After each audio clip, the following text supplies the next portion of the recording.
Hey, what is up, guys? So, earlier I did talk about some details regarding Civil War from an exclusive Digital Spy set visit to the Age of Ultron production set, but this video is going to be just about the actual Avengers Age of Ultron details.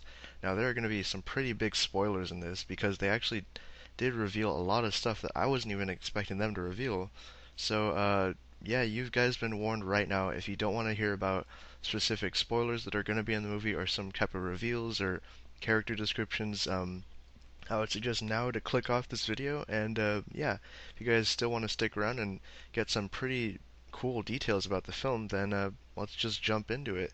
So the first detail that they give us is that the Science Bros, aka Banner and Stark, have been living together in Stark Tower, and that he and Tony have been working side by side. They got all these different projects going on. Banner has his own lab now. I think that's maybe the one that we see in the trailer where Tony's like at that destroyed Iron Man suit, which is the Proto Ultron. Maybe that's Banner's own little lab, and they're doing some type of experiments down there, and maybe some that we see go horribly wrong with Ultron or go right with the Vision.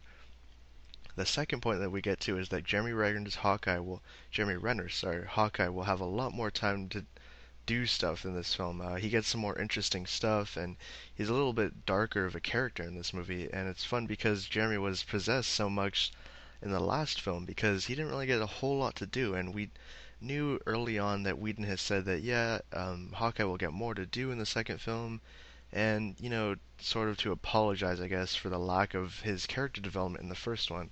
But I'm always excited to see more of Jeremy Renner. I love him as an actor, so that'll be pretty cool to see what direction they go with him in this movie and what type of role he's going to play, because he is just a guy with an arrow. He doesn't have superpowers or anything. So yeah, it'll be interesting dynamic to see bringing in the new twins also. And in this movie, we will not see the Avengers assemble again. The movie starts off with the team together on a mission that we know is them taking on Von Strucker, as we've seen in different trailers, where they're in the snowy area. So that's where the mission or the movie will start off.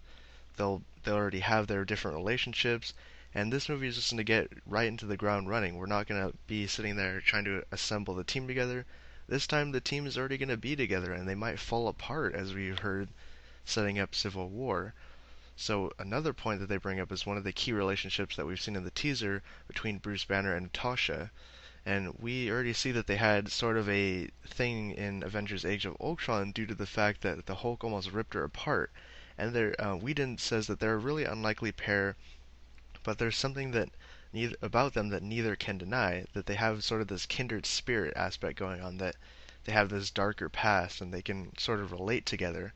So I think that's kind of cool, and hopefully it doesn't move on to a romantic sort of relationship, because I just don't think that can really, I just don't see it there. I hope that Natasha ultimately goes with Bucky, because I feel like there's more of a backstory with them that they haven't explored yet. And they do in the comics, which is really cool.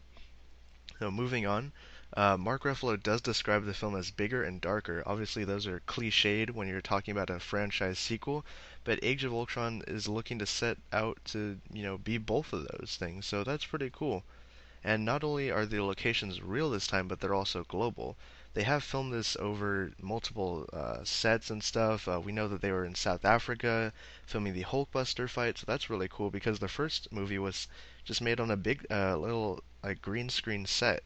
So it's cool that they're going global and big. It gives you a big sense of scale with the Avengers team, and the stakes are being raised in that way too.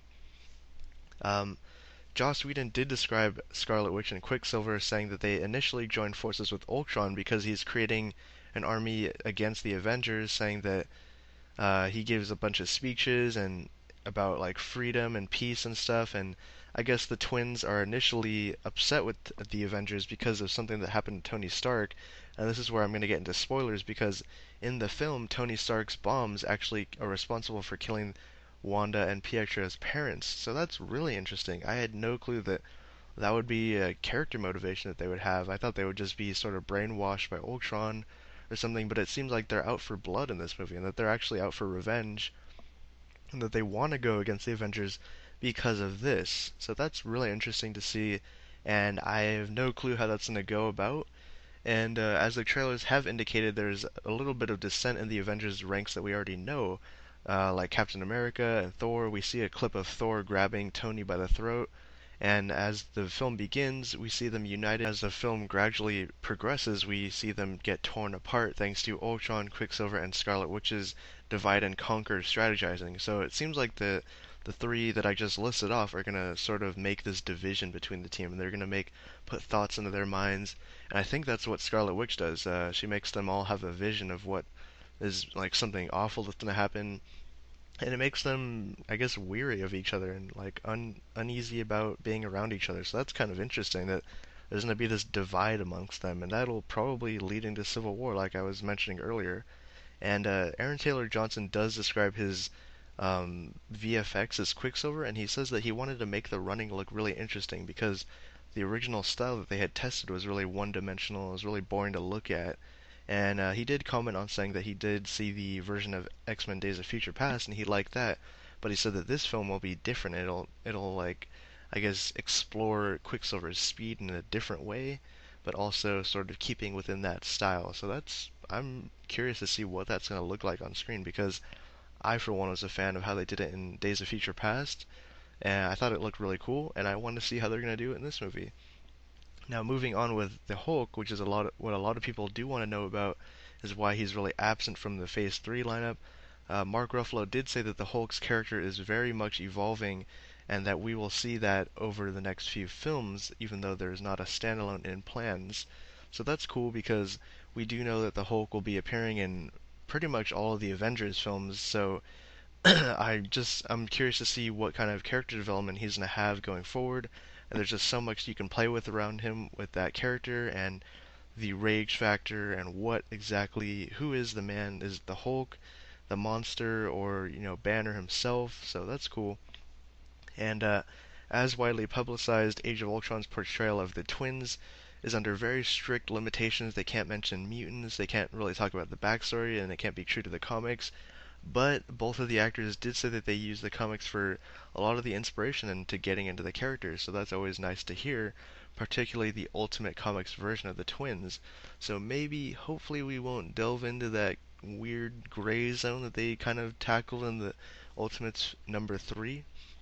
But I did like the Ultimates versions of the twins. I thought there was a really good camaraderie between them, and they were willing to die for each other. So that's really cool that we're gonna have twins and this sort of sibling aspect portrayed on the screen and explored. So yeah, the final point that I want to point out though is that there will be emotional follow through with some of the recent solo films like Thor 2, Iron Man 3, and Captain America: The Winter Soldier. In this film, Whedon did say that Steve will be still searching for Bucky and that we will see some of that, but it'll never progress fully in this film. So I'm thinking that they'll end that story in Civil War and that he'll find Bucky and they'll have some sort of a reconnection. But it's cool that Whedon is going to introduce this aspect that Steve is still searching for him, because I was fearing that he would actually just kind of let that slide past into the next Captain America film. But it's cool that they're going to tackle that, and I'm excited to see what lengths he's going to go to. So yeah, anyways, that's been a lot of information about the Avengers: Age of Ultron film. And tell me your thoughts down below. Do you guys like any of this stuff? Are you guys excited to see the twins on the big screen? Are you guys excited to see a good villain in Ultron, hopefully? What do you guys want to see from the Hulk and Steve Rogers, etc.? Let me know all your guys' thoughts down below. And this is Nick, signing off. Till next time.